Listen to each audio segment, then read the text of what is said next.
Olá, eu sou Melinda Morales e vamos falar agora um pouco de ultrassonografia ocular em casos de melanoma dicoroide.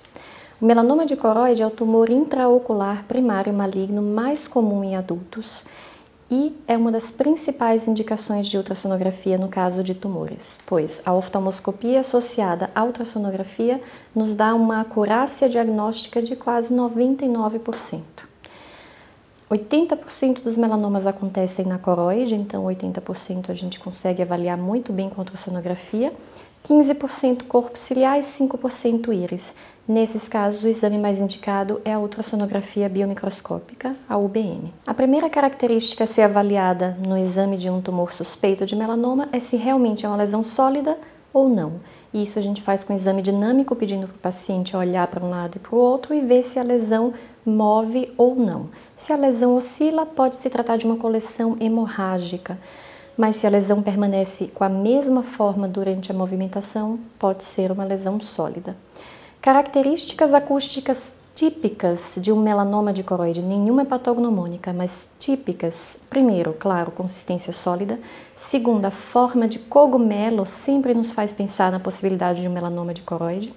Refletividade interna é tipicamente média-baixa. A estrutura interna é regular e a vascularização interna em tumores maiores é evidenciável ao modo B. Achados atípicos, ou seja, não são tão comuns, mas que podem acontecer principalmente em tumores grandes, são a estrutura interna irregular, principalmente no topo de um tumor grande, eu vou mostrar fotos. Espaços císticos podem acontecer por conta de vasos sanguíneos, aí são espaços menores, ou por conta de necrose intratumoral, então nesse caso formam-se vacúolos, também podem ser visíveis. Sinais inflamatórios também podem ser encontrados, pois um tumor que sofre necrose gera inflamação. E pontos de calcificação esparsos também podem acontecer, principalmente na retina. Nessa foto vocês veem um corte histológico de um melanoma dicoroide, vocês veem que tem porções pigmentadas, porções amelanóticas e observem que tem várias áreas de vacúolos. São essas imagens que nós conseguimos ver na ultrassonografia como pontos hipoecóicos nos tumores de maior dimensão. Quanto ao formato, o melanoma, na maioria dos casos, ele é cupuliforme, pois o melanoma, quando começa a crescer, essa é a forma que ele adquire, é uma forma de domo. E aí o que acontece à medida que ele cresce, pode acontecer uma ruptura na membrana de Bruch e a partir dessa ruptura começa a crescer um novo nódulo em cima do primeiro. E isso é que dá o formato de cogumelo para um melanoma de maior tamanho. É uma forma bem clássica, mas lembrando mais uma vez, não é patognomônica. Uma metástase, por exemplo, pode simular uma forma de cogumelo. Os melanomas, eles também podem ser lobulados, isso não é tão difícil de acontecer, vou mostrar algumas fotos. Superfície também pode ser irregular e lembrar que raramente acontecem também melanomas difusos, que acometem vários meridianos do globo ocular e eles não formam domo, não formam cogumelo, mas as estruturas, as características internas são parecidas. Vou mostrar também uma foto. Então, nessa primeira imagem, temos um melanoma típico, cupuliforme, pigmentado, com pigmentos de lipofucsina alaranjados na superfície. E na ultrassonografia, vocês observam o formato de cúpula, ou seja, uma superfície bem regular, e a estrutura interna ela é de média a baixa refletividade. Podemos fazer medidas, isso é muito importante, medir do ápice do tumor até a base na esclera, porque isso é importante para o nosso planejamento terapêutico, para ver se vai dar para tratar com uma placa de braquiterapia ou não, por exemplo. Esse é um outro tumor em formato de cogumelo na oftalmoscopia. Vamos ver melhor aqui na ultrassonografia, vocês podem ver o formato de cogumelo sempre vai ter uma base na lesão. Não é simplesmente uma lesão arredondada encostada na parede. Você vai ver uma base que provavelmente foi por onde o melanoma começou a crescer em forma de domo. Aí teve a ruptura na membrana de Bruch e vai ter um novo nódulo em cima dessa base. Então sempre procurar essa base para realmente dizer que é um formato de cogumelo. Nessa nova foto temos um melanoma multilobulado associado a descolamento de retina. Então, nesse caso, ficamos um pouco mais em dúvida na oftalmoscopia, pois além de tudo ele é amelanótico. Na ultrassonografia, então, a dica nesses casos é avaliar pedaço por pedaço do tumor. Nessa primeira imagem é um corte transverso do lobo mais no polo posterior. E vejam que essa imagem, por si só, ela é bem característica de melanoma. Ela tem um formato de domo, ou seja, cupuliforme, refletividade interna é média-baixa. E aí, à medida que eu caminho com a sonda em direção à periferia, eu vejo que esse tumor ele começa a se tornar bilobulado, mas ele mantém a estrutura interna regular, com média e baixa refletividade. E quando eu chego na extrema periferia, os dois lobos estão bem separados e eles formam até um cogumelo, que também é característico de melanoma. Então, examinando parte por parte do tumor, você consegue chegar a um bom diagnóstico. Fatores adicionais a serem avaliados na ultrassonografia em caso de melanoma. Atenuação sonora, é o famoso sinal do ângulo kappa.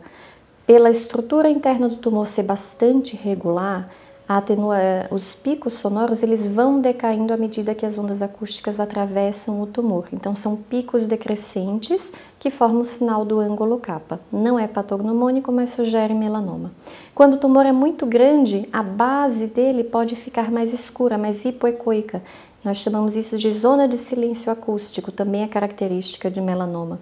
Descolamento de retina exudativo vai acontecendo à medida que o tumor vai crescendo. Ele sempre inicia perilesional e depois pode se estender também. Importantíssimo em casos de melanoma é avaliar a interface da esclera e da órbita, em busca de extensão extraescleral do tumor. Nós sabemos que o melanoma de coroide ele pode se estender através de canais esclerais, não é que ele vai romper a esclera. Ele utiliza os canais que já existem para vasos sanguíneos para nervos e cresce através desses canais, formando um novo nódulo justaposto à esclera. Então, sempre avaliar presença de massas hipoecoicas retroesclerais. Tem um sinal também chamado escavação coroidea, que dá até a impressão de que tem alguma infiltração, mas não é bem isso. Escavação coroidea nada mais é do que um aspecto mais hiporrefletivo do tumor junto à esclera. É como se tivesse tido uma substituição do tecido normal da coroide que nós conseguimos ver numa parede normal por tecido tumoral mais hipoecoico. Vamos ver algumas fotos agora.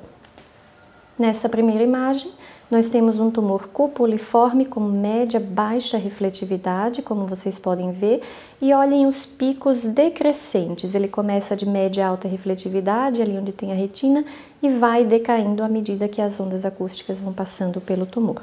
Então, isso é um sinal do ângulo kappa. Nessa outra foto, nós podemos selecionar só o modo A e deixar os picos para avaliar bem, é um tumor bem grande, e nos tumores grandes eles podem ter uma refletividade mais alta na parte mais apical, justamente pela questão que eu falei da necrose tumoral, da inflamação, e enfim, à medida que a onda acústica vai passando, os picos vão decaindo, configurando aí o sinal do ângulo kappa.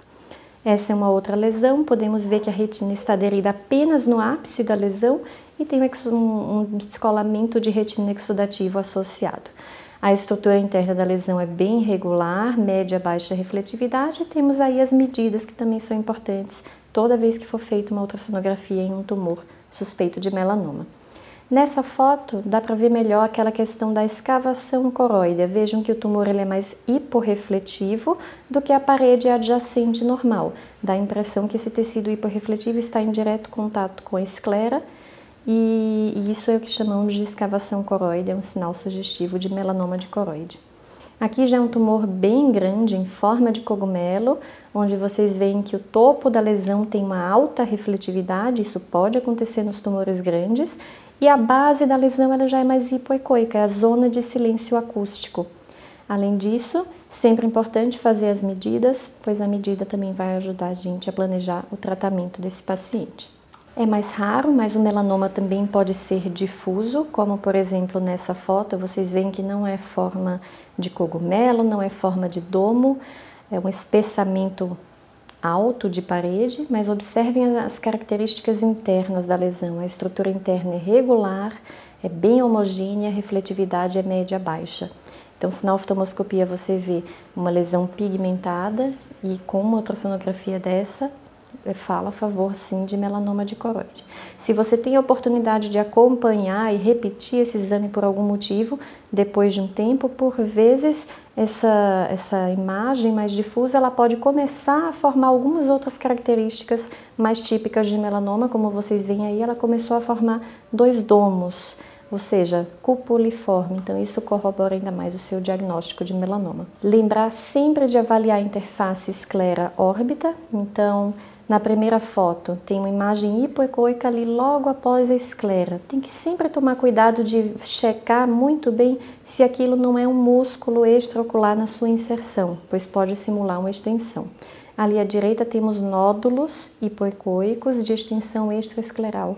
É assim que eles se apresentam quando acontecem. Aqui nós temos um vídeo de um melanoma bilobulado, onde vocês podem observar no lobo mais superior, na porção mais superior dele, os ecos, eles oscilam. Isso é a vascularização interna que nós conseguimos ver no modo B, geralmente em tumores maiores. Mas esse tumor, apesar de não ser tão grande, ele já era bastante vascularizado. Outra utilização da ultrassonografia no melanoma de coroide também é o uso intraoperatório, para avaliar se a placa de braquiterapia foi posicionada corretamente, englobando toda a base da lesão, como vocês podem ver nessa fotografia e também nessa outra em um melanoma maior em forma de cogumelo. Vocês veem a placa, que ela é mais hipoecoica, com essa linha hiperrefletiva no centro que corresponde às sementes de iodo, e vocês veem que a placa ela abraça toda a base da lesão, confirmando que a sua cirurgia a sua placa está bem posicionada.